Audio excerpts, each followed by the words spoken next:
ಗಂಗಾಧರ್ ಭಕ್ತ, ನ್ಯೂಸ್ 18 ಕನ್ನಡ, ಬೆಂಗಳೂರು. ದಾವಣಗೆರೆಯ ಹರಿಹರದಲ್ಲಿ ಸೋಂಕಿನ ರಂಪಾಟ ಆಗಿದೆ, ಸೋಂಕಿತನ ರಂಪಾಟ ಆಗಿದೆ. ಕೋವಿಡ್ ಕೇರ್ ಸೆಂಟರ್ಗೆ ಹೋಗಲ್ಲ ಅಂತ ಹಠ ಹಿಡಿದು ಕೂತಿದ್ದಾನೆ. ಕೇರ್ ಸೆಂಟರ್ಗೆ ಹೋಗಲ್ಲ, ನಾನು ವಿಷ ಕುಡಿದು ಬಿಡ್ತೀನಿ ಅಂತ ಡ್ರಾಮಾ ಕೂಡ ಶುರು ಮಾಡ್ದ. Breaking news.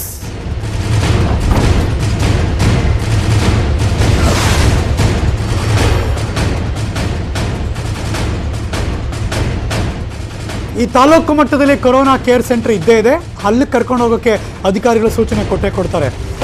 ಇಲ್ಲಿ ಇವನಿಗೆ ಈಗ ಸೋಂಕು ಆಗಿತ್ತು, ಇವನಿಗೆ ಬಾಪ ಕೊರೋನಾ ಕೇರ್ ಸೆಂಟರ್ಗೆ ಒಂದು 5 ದಿನ, ಫಸ್ಟ್ ಒಂದು 5 ದಿನ ಇರಿಸ್ತಾರೆ. 5 ದಿನ ಇದ್ದ ಮೇಲೂ ಏನು ಪ್ರಾಬ್ಲಮ್ ಅಂದರೆ ಮನೆಗೆ ಕಳಿಸ್ತಾರೆ ಹೋಮ್ ಐಸೋಲೇಷನ್ಗೆ. ಬಾಪ ಅಂದರೆ ವಿಷ ಕುಡಿದ್ಬಿಡ್ತೀನಿ, ನಾನು ಮಾತ್ರ ಬರೋಲ್ಲ ಅಂತ ಅವನು ಹರಿಹರ ತಾಲೂಕಿನ ಭಾನುವಳ್ಳಿ ವಿಷ ಬಾಟ್ಲ್ ಹಿಡ್ಕೊಂಡು ರಾದ್ದಂತ ಶುರು ಮಾಡ್ದ. ಭಾನುವಳ್ಳಿ ಗ್ರಾಮದಲ್ಲಿ ನಡೆದಿರುವಂತಹ ಘಟನೆ, ಪೊಲೀಸರು ಅವನ್ನ ಕೋವಿಡ್ ಕೇರ್ ಸೆಂಟರ್ ಕರೆಸೋದಕ್ಕೆ ಹರಸಾಹಸ ಪಟ್ಬಿಟ್ರು. 4 ಜನಕ್ಕೆ ಕೋವಿಡ್ ಪಾಸಿಟಿವ್ ಬಂದಿತ್ತು. ಹಠ ಹಿಡಿದು ಮನೆಯಲ್ಲೇ ಕೂತಿದ್ದ ಸೋಂಕಿತ ತಹಸೀಲ್ದಾರ್ ಬಂದರು. ಆಮೇಲೆ ಒಂದಷ್ಟು ತಿಳಿಸಿ ಹೇಳಿದ್ಮೇಲೆ ಆಯ್ತು ಸರ್ ಬತ್ತಿ ನಡೀರಿ ಅಂತ ಬಂದಂತೆ.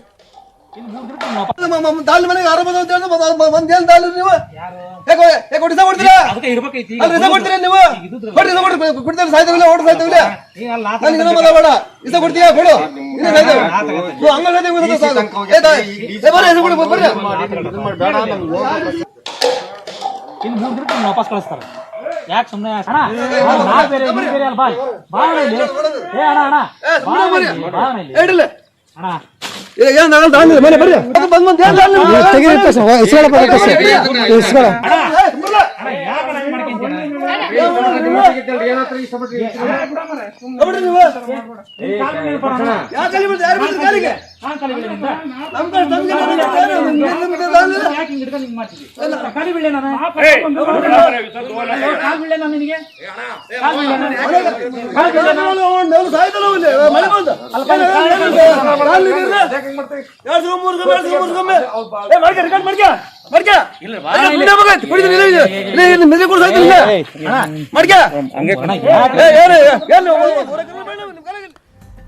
ನ್ಯೂಸ್ ಮುಂದುವರಿತು. ಒಂದು ಚಿಕ್ಕ ಬ್ರೇಕ್ ಆದ್ಮೇಲೆ ಎಲ್ಲೂ ಹೋಗದೆ ಕಾಯ್ತಾ ಇರಿ.